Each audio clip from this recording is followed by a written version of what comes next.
Boa noite a todos, discentes, inscritos e matriculados na disciplina Língua Brasileira de Sinais. Sou a professora Elisângela Celita e nesta noite estaremos discutindo atendimento aos surdos. Quero aqui agradecer a todos os presentes, quero agradecer a participação de tutores e tutoras de cada polo, onde a disciplina Língua Brasileira de Sinais é ofertada para os diversos cursos oferecidos pela Universidade Estadual de Goiás, em parceria pelo Centro de Ensino e Aprendizagem em Rede. Nós vamos iniciar a nossa discussão trazendo a nova lei que inclui a educação bilíngue e que foi recentemente instituída pelo governo federal. Então, nós encontramos no site do Senado Notícias a seguinte redação: nova lei inclui educação bilíngue de surdos como modalidade na Lei de Diretrizes e Bases. Essa lei, de número 14.191/2021, é a legislação mais recente em que determina o presidente Jair Bolsonaro sancionou a Lei 14.191, que insere a educação bilíngue de surdos na Lei Brasileira de Diretrizes e Bases da Educação Nacional, LDB, Lei 9.394 de 1996, como uma modalidade de ensino independente antes incluída como parte da educação especial. Eu inicio essa discussão do atendimento aos surdos com essa lei para que possamos refletir o ideal e o real que encontramos em toda a sociedade, nas instituições de ensino básico e superior, nas unidades de saúde, no comércio, na prestação de serviços e em todos os locais onde a comunidade surda circula. Queremos relembrar que a educação bilíngue, ela trata a L1, Língua Brasileira de Sinais, como a língua principal de comunicação dos surdos, e a L2 como a língua portuguesa, que é a segunda língua. E conceituando o que seria o ensino bilíngue, nós queremos relembrar que o ensino bilíngue, ele pauta-se no ensino das duas modalidades para a pessoa surda. Então, esse projeto foi apresentado pelo senador Flávio Arnes, né?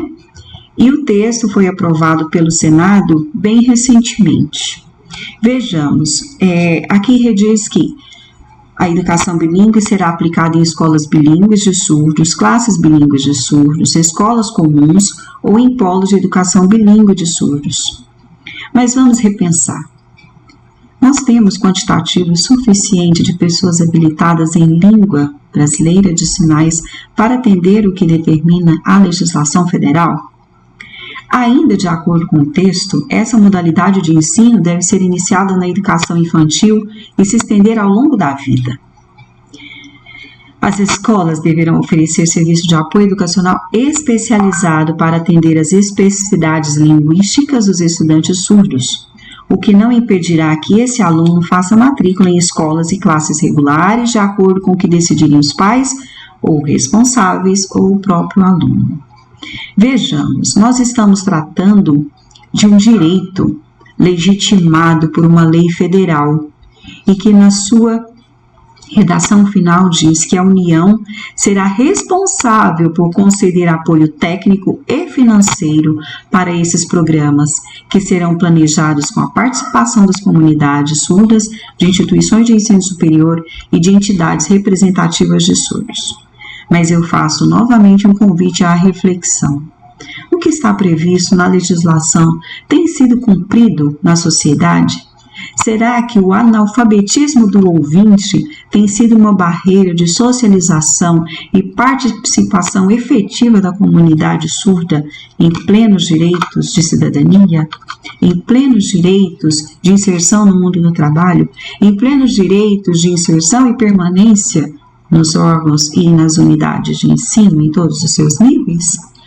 Além dessas legislações recentes, nós temos também leis que se resume em 15 leis para surdos e libras no Brasil. Ora, nós temos uma coletânea, de artigos e legislações, e uma delas, a primeira, é a Lei 10.436 de 2002, que tem a seguinte redação. No que diz respeito às leis para surdos e libras no Brasil, essa é considerada uma das mais importantes. Foi oficializada no dia 24 de abril de 2002 e fala a respeito da língua brasileira de sinais. A publicação dessa lei consiste em uma das conquistas mais celebradas dos surdos brasileiros, ou seja, foi um marco, para a comunidade surda. E por meio dela foram possíveis grandes avanços no campo do ensino e difusão da Libras em todo o Brasil. A comunidade surda ganha, então, um impulsionamento dos seus direitos, porque a lei assim garante. A segunda lei é a de número 12.319 de 2010. Com o tema relacionado aos surdos, essa lei oficializada no dia 1º de setembro de 2010 veio regulamentar a profissão de tradutor e intérprete de Libras. Olha só, até então, tradutores e intérpretes não tinham sua profissão regulamentada. E no campo da Libras, essa lei é considerada uma das mais importantes, já que trouxe o necessário reconhecimento e maior segurança aos profissionais que atuam como tradutores e intérpretes de Libras. Vejamos, os avanços continuaram, e a terceira lei, de número 8.160, um pouco mais pregressa, foi uma das primeiras leis para os surdos e Libras no nosso país. Ela foi oficializada em 8 de janeiro de 1991. Por meio dessa lei, foi possível caracterizar o símbolo que permite a identificação das pessoas que apresentam surdez. É por isso que hoje nós encontramos o símbolo, com a orelha, em espaços públicos, órgãos, entidades, adesivações em veículos, enfim, foi essa lei que regulamentou o símbolo que representa a pessoa com surdez, que as identifica. A quarta lei aqui discutida nessa noite é a Lei 4.309 de 2004. Entre as leis para os surdos e Libras, essa é outra das que estão associadas ao campo da educação, pois ela trata do ingresso dos surdos nas universidades públicas estaduais brasileiras. Vejamos, de 2004 é que foi assegurado o direito da pessoa que apresenta surdez a matricular-se e permanecer nas universidades. Embora, sabemos que ainda não contempla o ideal de termos intérprete para cada aluno e aluna matriculado nas universidades, bem como na educação básica e ensino médio. Mas a lei existe para regulamentar esse direito. A quinta lei que nós queremos apresentar para vocês é a Lei de número 11.796 de 2008. Ela é publicada no dia 29 de outubro de 2008, oficializando então em todo o território brasileiro o Dia Nacional dos Surdos. Essa data então passou a ser comemorada todos os anos, na data de 26 de setembro. É por isso que os CAS, que já nós vamos abordá-los, trazem com grande exaltação essa data como um marco importante, mas não é um marco para grandes comemorações no tocante à surdez. É um marco para nós criarmos consciência coletiva, consciência inclusiva e pensarmos o que é que nós podemos contribuir para assegurar o cumprimento de todas as leis que estamos aqui discutindo. A sexta lei que nós trazemos para essa noite é a Lei de número 10.098, datada do ano de 2000. Com relação às leis para os surdos e Libras aqui no Brasil, ela é considerada pela comunidade surda uma das mais relevantes, porque se oficializada em dezembro de 2000, essa lei trata das várias questões sobre acessibilidade da pessoa surda. Define critérios básicos e normas gerais com o intuito de favorecer a acessibilidade das pessoas que possuem algum tipo de deficiência ou que apresentem mobilidade reduzida. Ou seja, ela se amplia, né, para as outras deficiências e incluem todos aqueles que apresentam mobilidade reduzida ou algum tipo de deficiência. A Lei de número 4.304 do ano de 2004 foi oficializada no dia 7 de abril e trata sobre o uso de recursos visuais destinados às pessoas surdas na veiculação de propaganda oficial.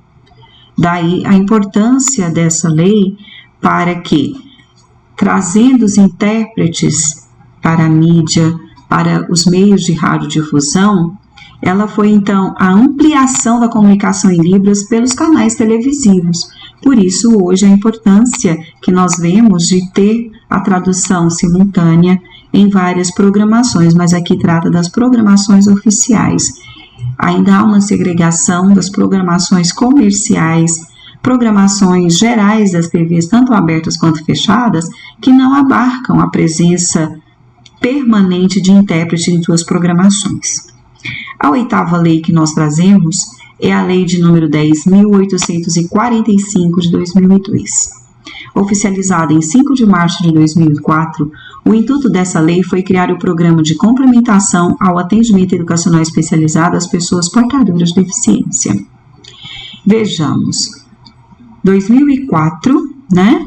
O programa então já existe e nós vamos trazer no 9º ponto o decreto de 5.626, datado em 2005, em complemento à Lei 10.845. Nesse decreto, foi oficializado na data de 22 de dezembro de 2005, com o intuito de regulamentar a lei que tratava sobre a Libras. Então, o decreto vem complementar, né, a lei, trazendo então no seu escopo a importância de regulamentação da oficialização do uso da Libras.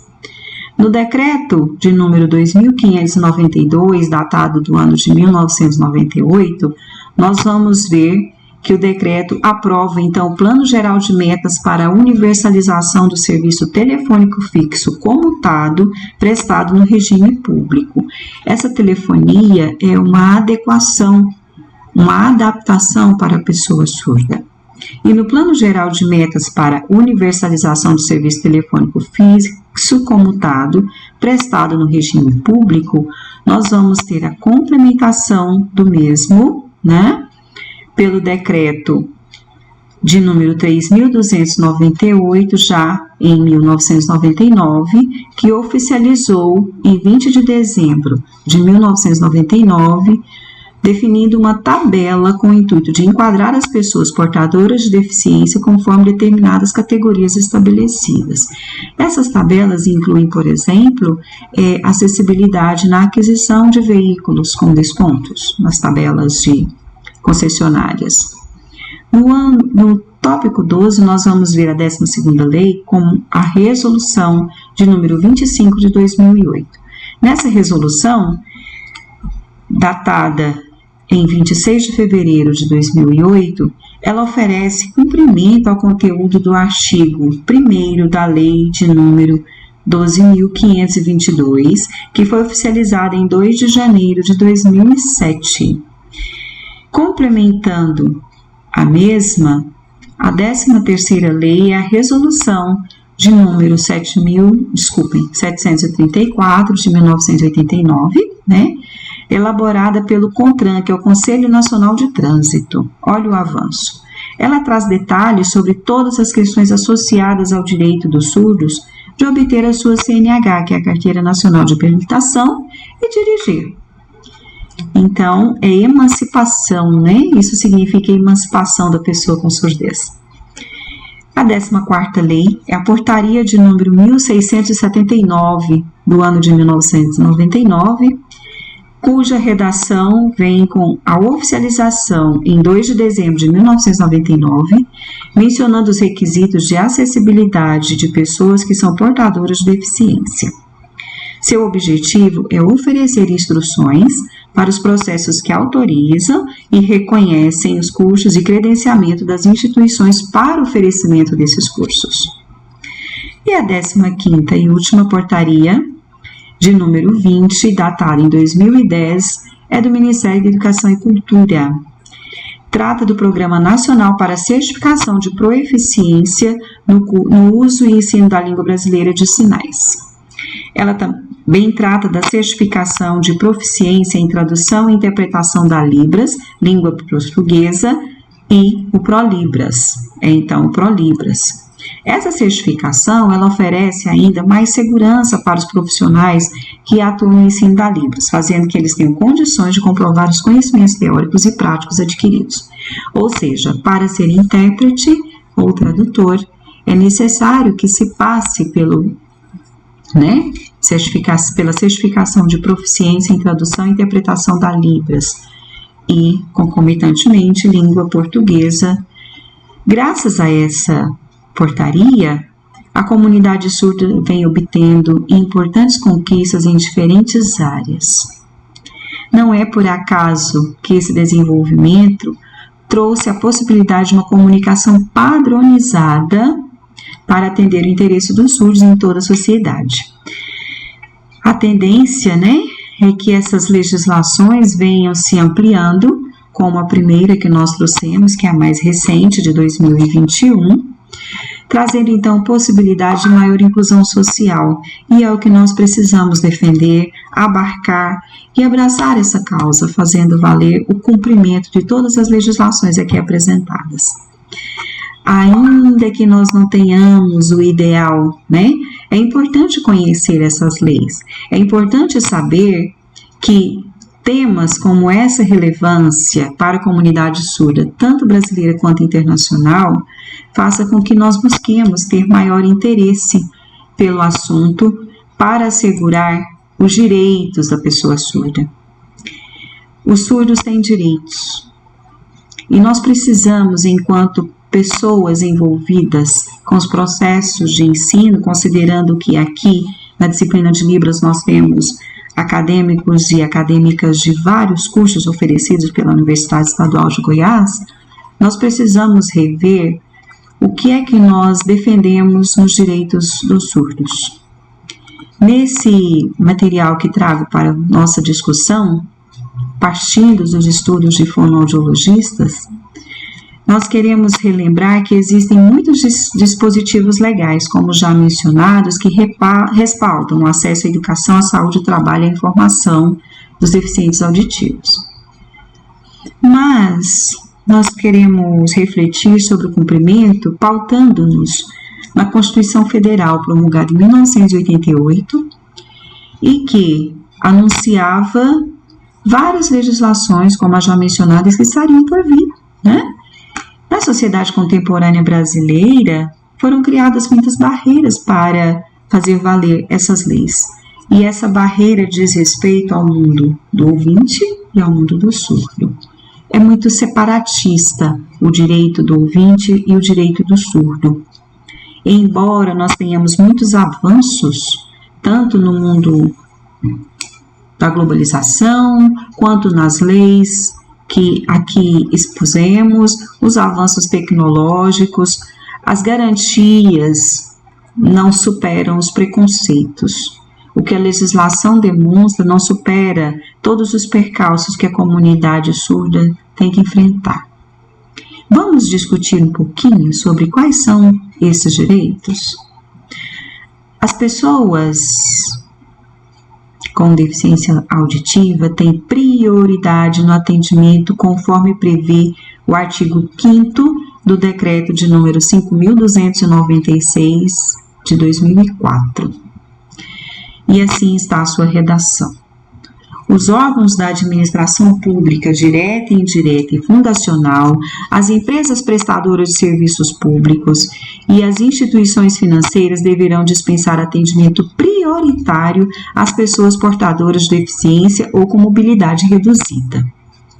Pessoa portadora de deficiência, além daquelas previstas na Lei de número 10.690, de 16 de junho de 2003, a que possui limitação em capacidade para o desempenho de atividade e se enquadra nas seguintes categorias, dentre elas, deficiência auditiva com perda bilateral, parcial ou total de 41 decibéis ou mais, aferida por audiograma nas frequências 500 Hz, 1000 Hz, 2000 Hz e 3000 Hz.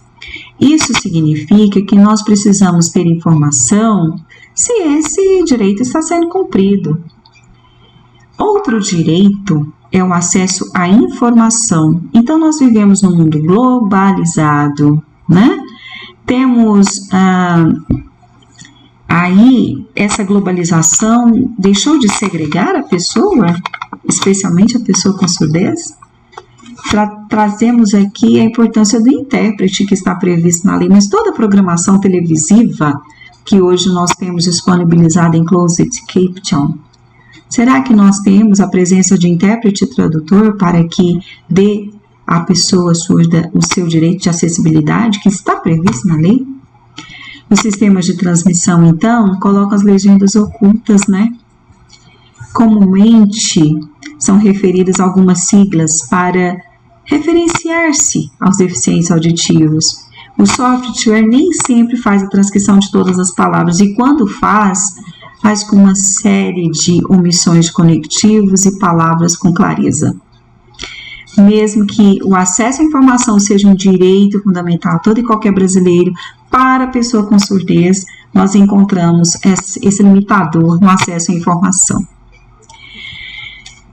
De acordo com a Constituição da República Federativa do Brasil, no seu artigo 5º dos Direitos e Garantias Fundamentais, nós lemos o seguinte: todos são iguais perante a lei, sem distinção de qualquer natureza, garantindo-se aos brasileiros e aos estrangeiros residentes no país a inviolabilidade do direito à vida, à liberdade, à igualdade, à segurança e à propriedade nos termos seguintes.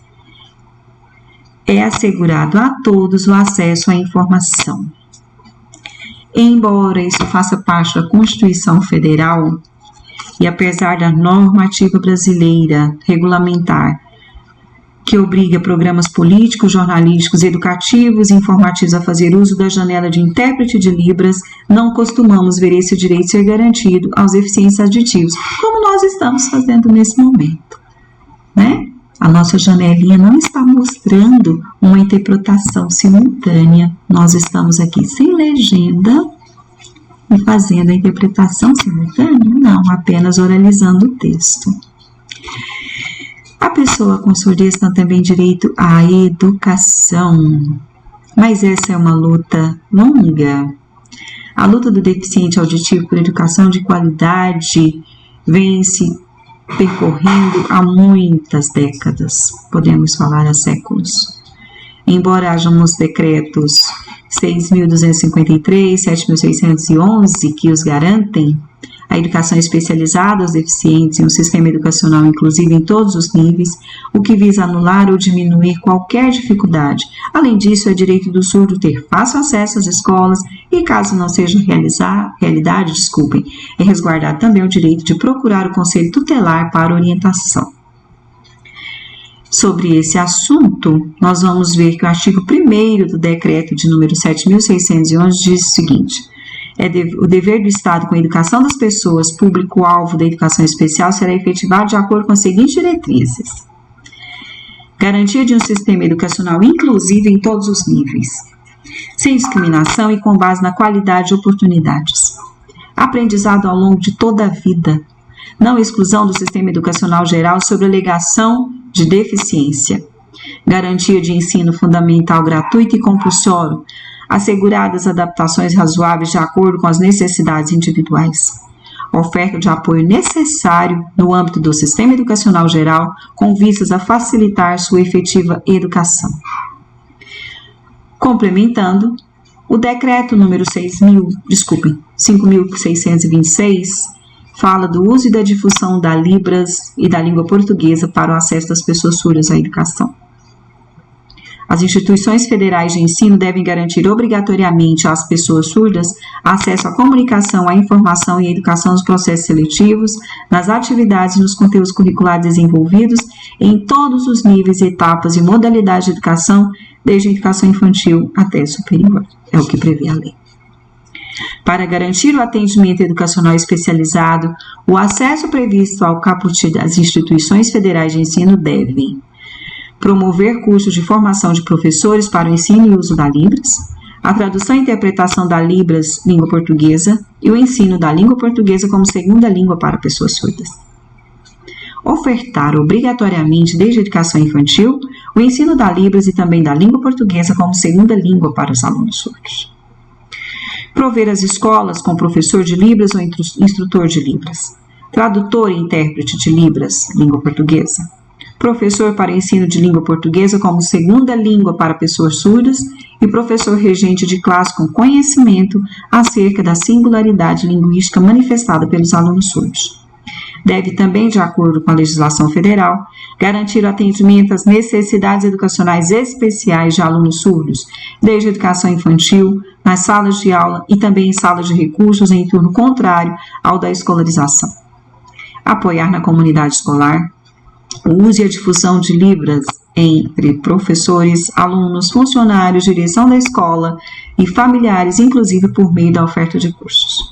Adotar mecanismo de avaliação coerente com o aprendizado de segunda língua na correção das provas escritas, valorizando o aspecto semântico e reconhecendo a singularidade linguística manifestada no aspecto formal da língua portuguesa. Desenvolver e adotar mecanismos alternativos para avaliação de conhecimentos expressos em Libras, desde que devidamente registrados em vídeo ou em outros meios eletrônicos e tecnológicos. Disponibilizar equipamentos, acesso às novas tecnologias de informação e comunicação, bem como recursos didáticos para apoiar a educação de alunos surdos ou com deficiência auditiva. Esses são os direitos no âmbito da educação.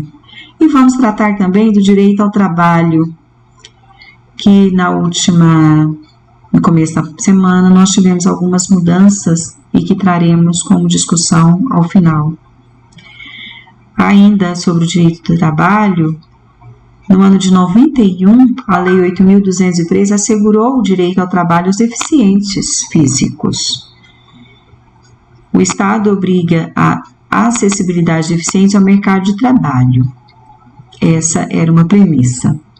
No artigo 93, a empresa com 100 ou mais empregados estaria obrigada a preencher 2% a 5% dos seus cargos com beneficiários reabilitados ou pessoas portadoras de deficiência habilitadas na seguinte proporção. Então, aí tem os percentuais pelo número de empregados, né? Mas nós tivemos nesse mês uma mudança que foi, então, definida pelo governo federal, de que esse percentual não seria mais o mesmo. No tocante ao direito à saúde, o decreto de número 5.626 traz as garantias do direito à saúde das pessoas surdas ou com deficiência. No artigo 25, fala que a partir de um ano da publicação do decreto, o Sistema Único de Saúde e as empresas que detêm concessão ou permissão de serviços públicos de assistência à saúde na perspectiva da inclusão plena das pessoas surdas ou com deficiência auditiva em todas as esferas da vida social, devem garantir prioritariamente aos alunos matriculados nas redes de ensino da educação básica a atenção integral à sua saúde nos diversos níveis de complexidade e especialidades médicas, efetivando, então, ações de prevenção e desenvolvimento de programas de saúde auditiva, tratamento clínico e atendimento especializado respeitando as especificidades de cada caso, realização de diagnóstico, atendimento precoce do encaminhamento para a área da educação, seleção, adaptação e fornecimento de prótese auditiva ou aparelho de amplificação sonora quando indicado por equipe médica, acompanhamento médico e fonoaudiológico e terapia fonoaudiológica, atendimento em reabilitação por equipe multiprofissional, atendimento fonoaudiológico às crianças, adolescentes e jovens matriculados na educação básica, por meio de ações integradas com a área de educação, de acordo com as necessidades terapêuticas do aluno. Orientações à família sobre as implicações da surdez e sobre a importância para a criança com perda auditiva de ter, desde o seu nascimento, acesso a Libras e língua portuguesa. Atendimento às pessoas surdas ou com deficiência auditiva na rede de serviços do SUS e das empresas que detêm concessão ou permissão de serviços públicos de assistência à saúde por profissionais capacitados para o uso de Libras ou para sua tradução e interpretação. Apoio à capacitação e formação de profissionais da rede de serviços do SUS para o uso de Libras e sua tradução e interpretação. Queremos então relembrar: somos cidadãos e cidadãs. Precisamos colaborar com a comunidade surda. E esse conhecimento é que vai nos auxiliar a implementar o cumprimento desses dispositivos legais como direitos da comunidade surda. E dever da sociedade, dever dos governos, tanto estaduais quanto federais, para fazê-los cumprir. Porque de nada resolve nós termos tantas leis se as mesmas não estão a serviço das pessoas que dela têm necessidade de cumprimento. Além desses direitos, nós queremos trazer para vocês a importância do CAS.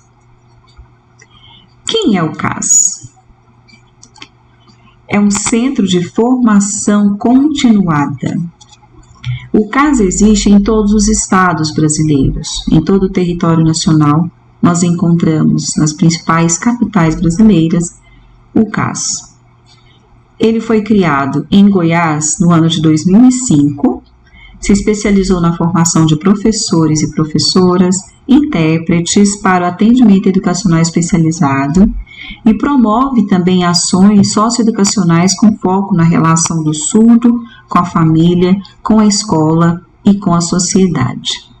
Uma das coisas importantes que eu gostaria de trazer é que o CAS oferece cursos diversos de Libras para ouvintes, Libras para surdos, Libras para familiares de surdos, português escrito para surdos, intérprete de Libras, atendimento escolar educacional ampliado, Então, é muito importante nós estarmos informadas desses cursos, porque muitas vezes nós negligenciamos que eles existem.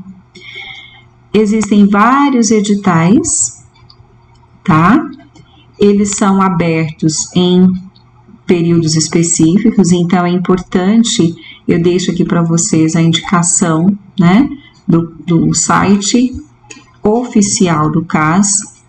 Alguns documentos que são aqui importantes, trazem para nós os glossários de Libras. Olha só, a quantidade de materiais que podem contribuir com a nossa aprendizagem. Então, além do que nós temos na disciplina, nós também temos outros instrumentos, né, para consulta. E aqui nós vamos ter vários vocabulários, iniciando pelo alfabeto. Temos então em níveis até Libras 5, quando perguntam em quanto tempo se forma um intérprete. O tempo mínimo necessário para essa formação é de 2 anos. Então, é factual que uma disciplina de 60 horas ofertada num período tão curto não vá transformar nenhum acadêmico ou acadêmico em intérprete de Libras. Então, eu engravido vocês aqui do desejo de tomar gosto por essa língua. A língua de sinais ela é encantadora. A língua de sinais ela é necessária para a inclusão social. Então, vamos buscar os locais onde possamos ampliar os nossos conhecimentos. Aqui nós temos uma riqueza de vocabulário. Trazemos também a parte da gramática da Libras com os intensificadores. Trazemos o nome de objetos, locais, a categorização de um vocabulário de profissionais, enfim. O material que o CAS oferece, ele tem uma dimensão ímpar para que nós possamos aprender. E aqui vocês podem consultar livremente, né? Dispensa algum login especial de acesso, é livre a quaisquer participantes que queiram conhecer um pouco mais a Libras. Tem também as atividades que podem ser socializadas nas instituições de ensino para quem atua ou pretende atuar na educação básica. Então, é um material muito rico para que vocês possam ampliar os conhecimentos já adquiridos em outras vivências de aprendizagem em cursos de capacitação e aqui também na oferta da disciplina. Eu vou encerrar aqui a nossa discussão. Coloco-me à disposição de vocês via ambiente mudo da disciplina. Quero agradecer pela participação de todos nessa noite e deixo então o meu abraço. Muito obrigada e o material estará disponível para vocês no ambiente mudo. Muito obrigada, boa noite.